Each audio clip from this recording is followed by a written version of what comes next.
नमस्कार, मैं हूं प्रिया। आज है 7 सितंबर। चले जानते हैं बिहार की 25 बड़ी खबरों को। बिहार में कोविड-19 प्रभावितों की संख्या पहुंची 1,47,000 के पार। बिहार में कोविड-19 प्रभावितों की संख्या लगातार बढ़ती जा रही है। स्वास्थ्य विभाग की तरफ से बीते दिन जारी किए गए आंकड़ों के अनुसार कुल मिलाकर 1797 नए मामलों की पुष्टि की गई है, जिसके बाद बिहार में कोविड-19 प्रभावितों की संख्या बढ़कर 1,47,658 पर पहुंच गई है। वहीं दूसरी तरफ ठीक होने वाले मरीजों की संख्या में भी बढ़ोतरी देखी गई है। अगर हम प्रभावित जिलों की संख्या की बात करें तो अररिया में 151, अरवल में 17, औरंगाबाद में 60, बांका में 14, बेगूसराय में 35, भागलपुर में 89, भोजपुर में 26, बक्सर में 15, दरभंगा में 36, पूर्वी चंपारण में 44, गया में 38, गोपालगंज में 49, जमुई में 37, जहानाबाद में 24, कैमूर में 11, कटिहार में 26, खगड़िया में 13, किशनगंज में 20, लखीसराय में 65, मधेपुरा में 50, मधुबनी में 68, मुंगेर में 22, मुजफ्फरपुर में 63, नालंदा में 28, नवादा में 22, पटना में 214, पूर्णिया में 86, रोहतास में 44, सहरसा में 61, समस्तीपुर में 40, सारण में 69, शेखपुरा में 18, शिवहर में 10, सीतामढ़ी में 44, सिवान में 31, सुपौल में 76, वैशाली में 22, पश्चिम चंपारण में 54। स्वास्थ्य विभाग की तरफ से शाम 4 बजे तक जारी किए गए अपडेट के अनुसार ठीक होने वालों की संख्या में भी बढ़ोतरी देखी गई है, जिसके तहत कुल मिलाकर 1,30,300 मरीज ठीक हो चुके हैं। वहीं अब तक 754 लोगों की जान जा चुकी है। सीतामढ़ी में सरकारी दीवारों पर बनाई जा रही है मिथिला पेंटिंग। बिहार के सीतामढ़ी जिले में समाहरणालय स्थित सभी सरकारी कार्यालय में मिथिला पेंटिंग बनाने की पहल शुरू कर दी गई है। इस दौरान सभी सरकारी इमारतों की दीवारों पर पेंटर द्वारा मिथिला पेंटिंग की कलाकृतियों का चित्रण किया गया है। मौके पर डीएम अभिलाषा कुमारी शर्मा ने भी पूरे काम के विधि का निरीक्षण किया है। उन्होंने कहा है कि राज्य सरकार अब सभी सरकारी दीवारों पर मिथिला पेंटिंग की कलाकृतियां बनवा रही है। डीएम ने जानकारी देते हुए बताया है कि जिले के सभी सरकारी भवनों पर मिथिला पेंटिंग की कलाकृतियां तैयार हो रही है। इसका मुख्य उद्देश्य मिथिला पेंटिंग का व्यापक स्तर पर प्रचार प्रसार करना है।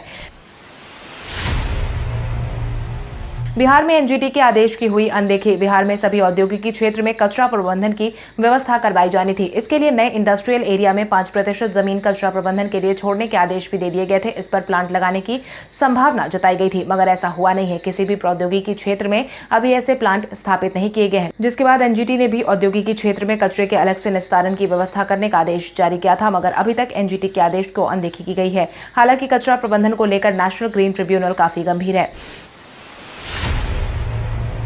7 सितंबर से 5 लाख उपभोक्ताओं के घरों में लगाया जाएगा स्मार्ट प्रीपेड मीटर। विद्युत विभाग ने निर्णय लिया है कि राजधानी पटना में करीब 5 लाख बिजली उपभोक्ताओं के घर में स्मार्ट प्रीपेड मीटर लगाने का काम शुरू किया जाएगा, जिसकी शुरुआत 7 सितंबर यानी कि आज से होने वाली है। बिजली कंपनी के पदाधिकारियों से मिली जानकारी के अनुसार मीटर लगाने वाली एजेंसी को तैयारी शुरू करने का निर्देश दे दिया गया है। लॉकडाउन की वजह से स्मार्ट प्रीपेड मीटर लगाने का काम बीते दिन बंद कर दिया गया था।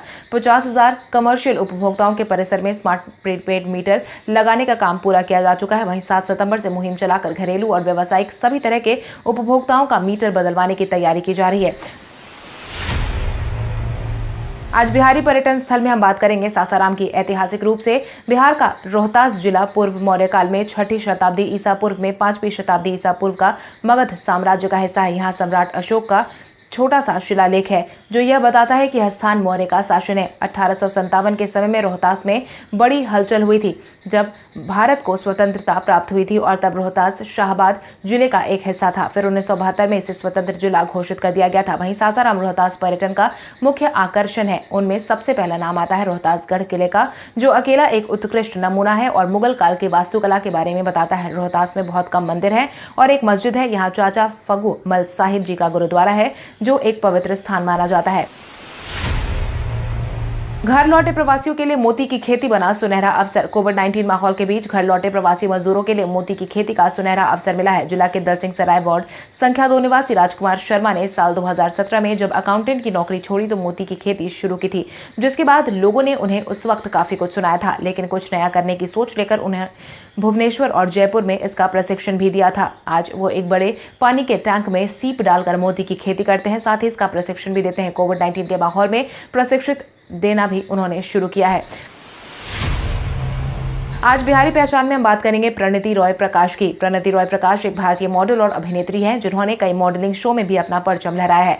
इंडियाज नेक्स्ट टॉप मॉडल में उन्होंने अपना कीर्तिमान स्थापित किया था। इसके अलावा वो मिस इंडिया कंपटीशन की भी हिस्सा रह चुकी थी। मॉडलिंग की दुनिया में अलग अलग मंचों पर बिहार का नाम रोशन करने वाली प्रणति रॉय प्रकाश का जन्म 20 सितंबर 1994 को राजधानी पटना में हुआ था। प्रणति ने अपने करियर में Hindi film family of Thakurganj में भी काम किया था। उन्होंने अपने करियर में साल 2015 में प्रगति ने मिस इंडिया कंपटीशन में हिस्सा लिया था, जहां पर उन्होंने 5 टाइटल अपने नाम किए थे। वहीं इस कंपटीशन में वो सेमीफाइनलिस्ट रही थी। नवादा के 107 शिक्षकों की जल्द ही जाएगी नौकरी। नवादा जिले के वारिसलीगंज प्रखंड के दूसरे चरण 2008 के रिक्तियों के दौरान गलत तरीके से नियुक्त किए गए 2018 के 107 शिक्षकों की नौकरी जानी तय मानी जा रही है। मिली जानकारी के अनुसार इस बाबत जिला शिक्षा पदाधिकारियों ने भी बीडीओ को पत्र जारी कर दिया है। नियोजन को गलत बताते हुए सख्ती से पेश आने को कहा गया है। संबंधित विद्यालयों में प्रधानाध्यापकों को भी पत्र भेज दिया गया है, जिससे संबंधित शिक्षकों के काम नहीं लेने और भविष्य में किसी प्रकार की वित्तीय बोझ पड़ने पर खुद जवाबदेह होने की बात कही है। बिहार में बूथ से प्रदेश तक ऑनलाइन हुई भाजपा। बिहार में बूथ से प्रदेश तक भाजपा ऑनलाइन हो गई है। आगामी विधानसभा चुनाव को ध्यान में रखते हुए ऑनलाइन प्रचार की शुरुआत हो चुकी है। भाजपा के नए ऑनलाइन प्रचार के तहत सोशल मीडिया पर सबसे ज्यादा जोर लगा है। भाजपा की योजना केंद्र और राज्य के विकास योजनाओं की जानकारी सोशल मीडिया के जरिए लोगों तक पहुंचाने की है, जिसको लेकर भाजपा के प्रवक्ता डॉक्टर निखिल आनंद ने मीडिया से बातचीत के दौरान कहा है कि पार्टी फेसबुक, ट्विटर, इंस्टाग्राम के माध्यम से चुनाव में प्रचार प्रसार करने वाली है। विकास के मुद्दे को लेकर चुनावी मैदान में उतरेगी, जहां भाजपा 15 साल की सरकार की तुलना पिछले 15 साल की राज्य सरकार से करेगी। आज से शुरू होगी जदयू की वर्चुअल रैली। जदयू ने आगामी विधानसभा चुनाव को ध्यान में रखते हुए आज से अपने वर्चुअल मुहिम की शुरुआत करने वाली है, जिसके तहत आज से दल के राष्ट्रीय अध्यक्ष नीतीश कुमार के निश्चित संवाद की शुरुआत होने वाली है। मुख्यमंत्री नीतीश कुमार अपनी इस पहली रैली को अपने ही दल के प्लेटफॉर्म JDUlive.com से संबोधित करने वाले हैं। प्रदेश जदयू मुख्यालय में नवनिर्मित कर्पूरी सभागार में बिहार की जनता, जदयू और एनडीए के समर्थकों और दलों के नेताओं कार्यकर्ताओं को वो संबोधित करेंगे। भागलपुर गोड्डा लाइन पैसेंजर को मिला बड़ा तोहफा। दिसंबर से भागलपुर हंसडीहा गोड्डा लाइन भारतीय रेल का नया हिस्सा होने वाला है। नई लाइन पर 6.5 किलोमीटर रेल लाइन और बिछाई जानी है। इस रेल सेक्शन पर 25 पुल पुलिया का निर्माण पूरा कर लिया गया है। लॉकडाउन के दौरान काम में थोड़ी बाधा आने की उम्मीद जताई गई थी, लेकिन अब सब ठीक है। हालांकि अभी भागलपुर से गोंडा जाने के लिए सड़क ही एक माध्यम है। बिहार से झारखंड की नई रेल लाइन जोड़ने से कई जिले के लोगों को सहूलियत होगी। यहाँ से देश की राजधानी और दूसरे राज्यों के लिए ट्रेन चलाई जाएगी। मौसम विभाग ने 16 सितंबर तक पटना समेत कई जिलों में भारी बारिश की जताई संभावना। राजधानी पटना में बड़ी गर्मी से लोगों को राहत मिल सकती है। मौसम विभाग के पूर्वानुमान के अनुसार 16 सितंबर तक राजधानी पटना समेत कई जिलों में भारी बारिश की संभावना जताई गई है। मौसम विभाग की माने तो 15 से 16 सितंबर तक पटना समेत पूरे सूबे में भारी बारिश हो सकती है। इसको लेकर NMCH में भी बड़ा बदलाव किया गया है। अस्पताल प्रशासन का कहना है कि भारी बारिश को लेकर मेडिसिन विभाग के जल जमाव की आशंका को देखते हुए कोरोना संक्रमितों को दूसरे वार्ड में शिफ्ट किया जाएगा।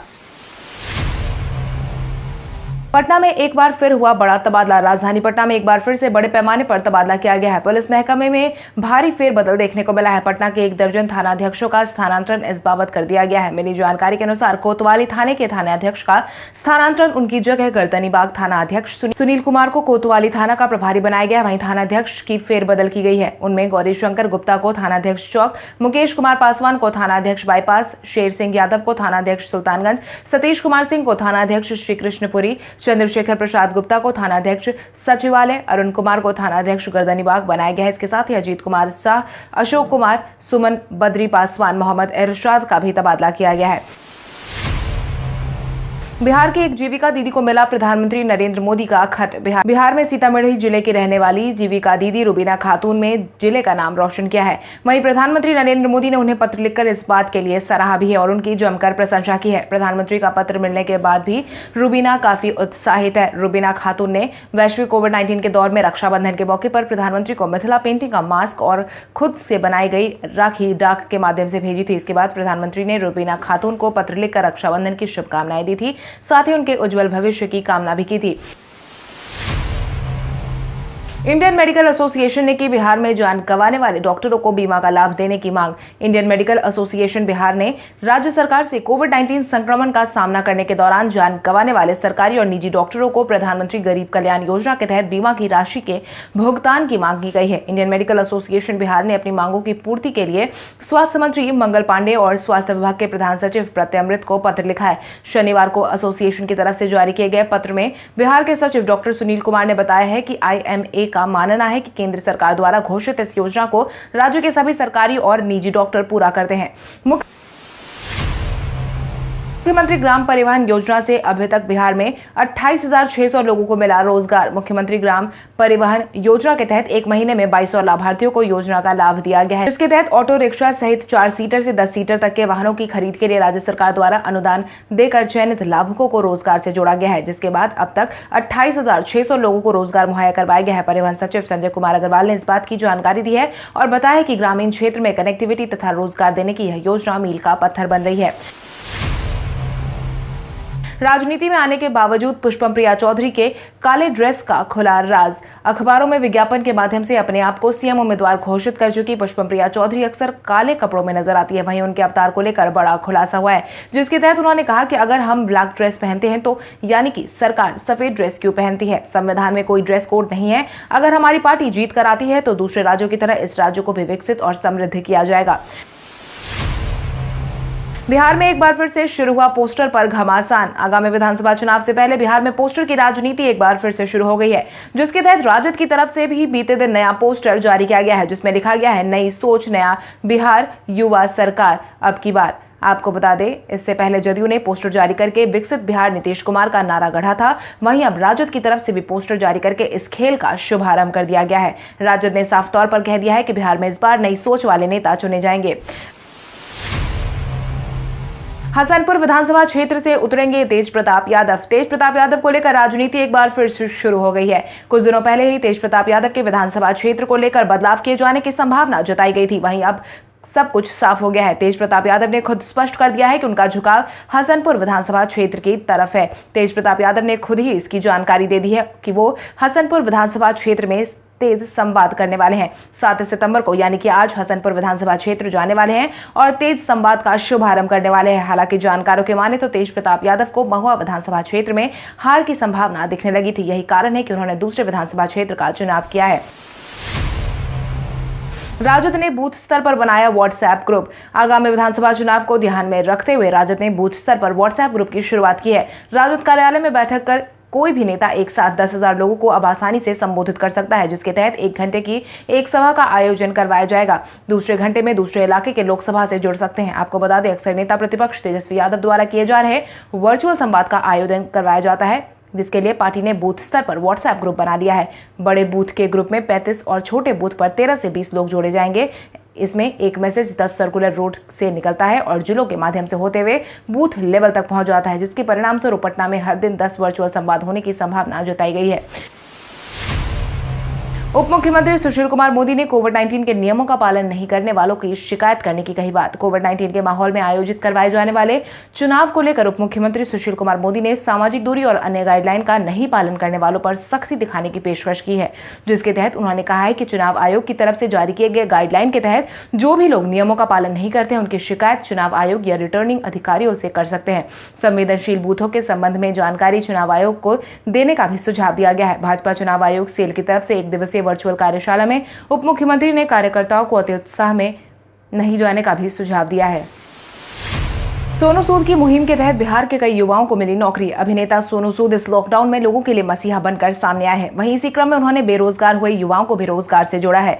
30 जुलाई को अपने जन्मदिन के मौके पर शुरू किए गए पोर्टल से उन्होंने कई प्रवासियों को रोजगार मुहैया करवाया है। अभिनेता की पहल पर गुजरात में नौकरी के अवसर उपलब्ध करवाए गए हैं। युवा सोनू सूद का शुक्रिया अदा करते नहीं थक रहे हैं। केरल और बेंगलुरु में काम कर रहे युवाओं ने बताया है कि अचानक लॉकडाउन के दौरान हमारी नौकरी चली गई थी। काफी कोशिशों के बाद भी कुछ उपाय नहीं हो सका था। आखिरकार सोनू सूद की पहल के बाद गुजरात में हमें नौकरी मिली है।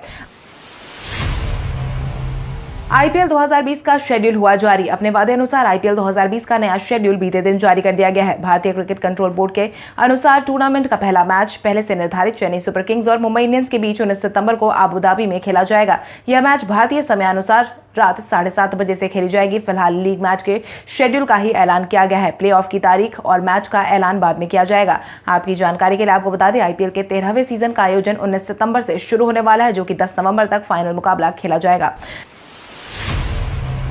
खगड़िया में लोगों की सालों पुरानी मांग हुई पूरी। खगड़िया वासियों के लिए खुशखबरी, सालों पुरानी मांग अब खगड़िया वासियों की पूरी होने वाली है। कोसी क्षेत्र के लोगों के लिए यह दिन इतिहास के पन्नों में दर्ज किया जाने वाला है। इन लोगों को यह सूचना मिली है कि NH 31 से सहरसा जाने वाली सड़क, जो कि मां कत्यानी मंदिर के रास्ते होते हुए हरदी चौघरा तक जाती है, उसकी प्रशासनिक स्वीकृति पथ निर्माण विभाग ने दे दी है, जिसके बाद खगड़िया के लोगों में काफी खुशी है। इसके साथ ही सड़क के निर्माण के तहत लोगों को काफी फायदा मिलने वाला है, जिसके तहत लोग अब आसानी से सहरसा का सफर तय कर पाएंगे।